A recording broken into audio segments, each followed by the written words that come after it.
رہنمائی ہے. وہ دور یاد کیجیے جب سارا عالم شرک و کفر میں مبتلا تھا. خدا واحد کے بندے جہاں معبودوں کے پیروں پر سر جھکا رہے تھے اور دین و حق طلبگاروں کو کوئی ایسا عالم نہ ملتا تھا کہ صراط مستقیم پر گامزن کرے.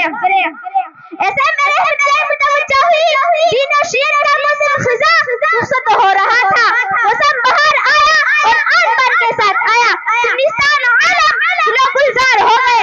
شریعت حقہ کی خوشبو جہاں تک عالم میں پھیلنے لگی تھی. پیغمبر آخر الزمان ہادی برحق فخر رسول سرکار دو عالم جناب محمد صلی اللہ علیہ وسلم ایک کامل اور مکمل شریعت لے کر اس دنیا میں تشریف لائے. اب دنیا والوں کے پاس ایک ایسی عظیم شخصیت آ گئی تھی جو برحق صداقت کے عالم برداروں کو فوز آخرت کی بشارت دے رہی تھی اور ظلم ستم شرک و کفر کے عالم برداروں کو جہنم سے ڈرا رہی تھی. اب ایک ایسا انسان اس دنیا میں آ گیا تھا جو انسانی پیکر میں ہوتے ہوئے بھی سراپا روشنی تھا.